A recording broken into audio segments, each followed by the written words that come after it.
అందరికీ నమస్కారం అమ్మ.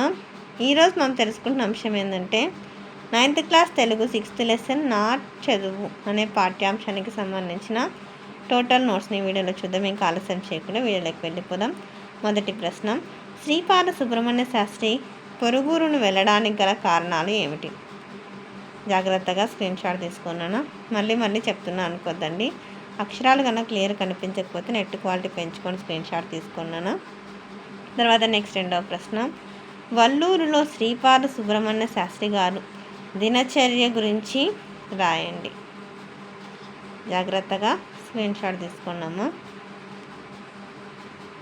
ఇంకా మన ఛానల్ సబ్స్క్రైబ్ చేసుకుని వాళ్ళు ఎవరంటే దయచేసి సబ్స్క్రైబ్ చేసుకొని లైక్ చేసి షేర్ చేసి మీ ఫ్రెండ్స్కి రిలేటివ్స్ అందరూ సబ్స్క్రైబ్ చేసుకోమని చెప్పండి. నా ఛానల్ సబ్స్క్రైబ్ చేసుకుని ప్రత్యక్షంగా పరోక్షంగా సపోర్ట్ చేస్తున్న వాళ్ళందరికీ పేరు పేరున ప్రత్యేకమైన హృదయపూర్వక ధన్యవాదములు. నెక్స్ట్ ఇది కంటిన్యూషన్ అన్న. తర్వాత నెక్స్ట్ మూడవ ప్రశ్న, ఆనాటి విద్యాభ్యాసంలో వారాల భోజన పద్ధతిని గురించి వివరించండి. జాగ్రత్తగా స్క్రీన్ షాట్ తీసుకున్నామా. తర్వాత నెక్స్ట్ నాలుగవ ప్రశ్న, శ్రీపాద సుబ్రహ్మణ్య శాస్త్రి గారు తన విద్యాభ్యాసంలో ఎదుర్కొన్న అనుభవాలను గురించి రాయండి. జాగ్రత్తగా స్క్రీన్ షాట్ తీసుకున్నాను.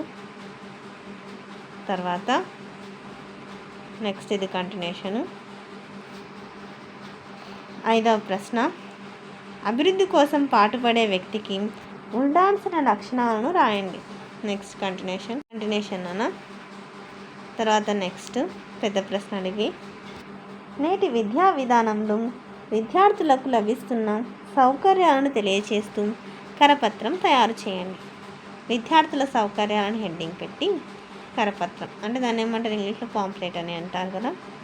పాంప్లెట్ ఏమేమి ఉంటాయి, అభివృద్ధి ఎట్లా చేయాలి అట్లా అనే విషయాలన్నీ దీంట్లో ఉంటాయి. తర్వాత నెక్స్ట్ నాన్న ఆపినప్పుడు స్క్రీన్ షాట్ తీసుకోండి. తర్వాత నెక్స్ట్ ఇది కంటిన్యూషన్ అన్న. తర్వాత నెక్స్ట్ రెండవ ప్రశ్న, శ్రీపాద సుబ్రహ్మణ్య శాస్త్రి గారు తమ గురువు సీతారామ శాస్త్రి గారి గొప్పతనం గురించి చెప్పారు కదా, అలాగే మీ ఉపాధ్యాయుని గొప్పతనం గురించి 10 వాక్యాలను రాయండి. జాగ్రత్తగా స్క్రీన్ షాట్ తీసుకోండమ్మా. తర్వాత నెక్స్ట్ భాషాంశాలు పదజాలం, క్రింది పదాలకు సరైన అర్థాలను గుర్తించి రాయండి. వాటిని సొంత వాక్యాలలో ప్రయోగించండి. ఓకేనా. ఇక్కడ చూడండి, ప్రాప్యం అంటే పొందదగినది, మన కష్టాన్ని పొందదగినది ప్రతిఫలమే అవుతూ ఉంటుంది. సారంగతుడు అంటే నిష్ణాతుడు, ఘంటసాల పాటలు పాడడంలో నిష్ణాతుడు. ప్రవర్తన అంటే నడవడిక బాగుంటేనే గౌరవిస్తారు. తర్వాత నెక్స్ట్ దీక్షాపరుడు అంటే అనుకున్న కార్యం నెరవేర్చేవాడు. తర్వాత నెక్స్ట్ ఉడాయించడం అంటే వెళ్ళిపోవడం. పర్యాయ పదాలు రాయనంటే మార్గము, తోవ, దారి, రహస్యం, గుట్టు, మర్మము, గూడు, గృహం, సదనం, ఆవాసం, సీమ, ప్రాంతం, ప్రదేశం, మహిళలు, వనితలు, స్త్రీలు. క్రింది నానార్థాలను రాయండి. పూనిక అంటే యత్నం, సన్నాహం. నిర్మాణం అంటే ఆకృతి, కల్పన. దృక్పథం అంటే అభిప్రాయం, మార్గం. పాదు అంటే కుదురు, ఆవాసం. సుతారం అంటే ఏమాత్రం, కొంచెమైనా. తర్వాత క్రింది ప్రకృతి వికృతులను రాయించి. దేవలం అంటే దేవాలయం, వల్లే దేవాలయం, బడే దేవాలయం బడే. వీధి మా వీధిలోనే వీధి కుక్కలు ఎక్కువగా ఉన్నాయి. నిదుర అంటే నిద్ర, ముద్దులా నిద్రపోతే భవిష్యత్తులో నిద్ర ఉండదు. చట్టము అంటే శాస్త్రం, చట్టమునకు శాస్త్రం తెలిసిన వారే లొంగాలి. రాత్రి అంటే రాత్రి, నిన్న రాత్రి చంద్రుని వచ్చిన వెన్నెల చేస్తుంది. నెక్స్ట్ దృష్టి అంటే దృష్టి తగలకుండా దృష్టి పెట్టకూడదు. సందులు, క్రింది పదాలను విడదీసి సంధిని గుర్తించి సూత్రం రాయండి. సూర్యోదయం అంటే సూర్య ప్లస్ ఉదయం గుణసంధి. అకారానికి ఈ ఊరులు పరమైతే వాటిని క్రమంగా ఏవో ఆర్లు వస్తాయి. తర్వాత నెక్స్ట్ నవోదయం అంటే నవ ప్లస్ ఉదయం గుణసంధి.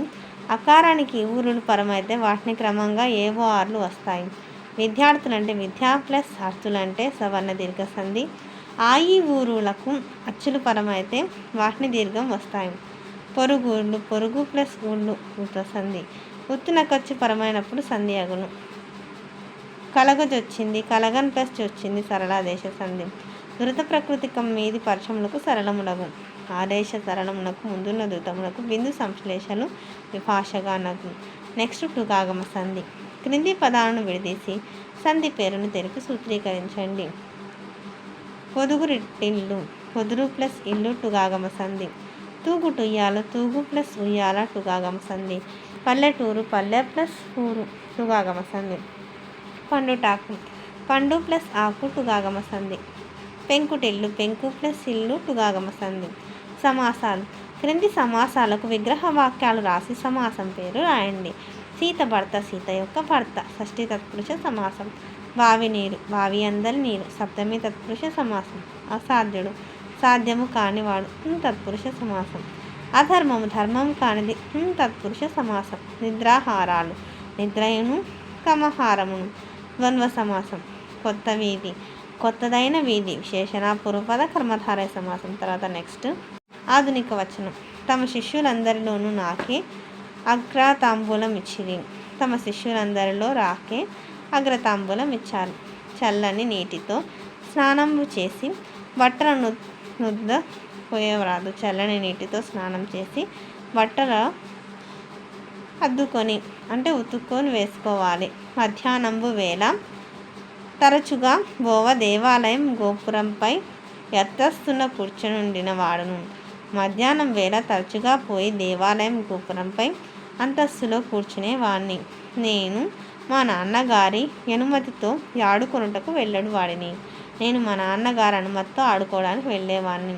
అందరికీ ధన్యవాదాలమ్మా. ఇంకా మన ఛానల్ సబ్స్క్రైబ్ చేసుకుని వాళ్ళు ఉంటే దయచేసి సబ్స్క్రైబ్ చేసుకొని లైక్ చేసి షేర్ చేసి మీ ఫ్రెండ్స్కి రిలేటివ్స్ అందరూ సబ్స్క్రైబ్ చేసుకోమని చెప్పండి.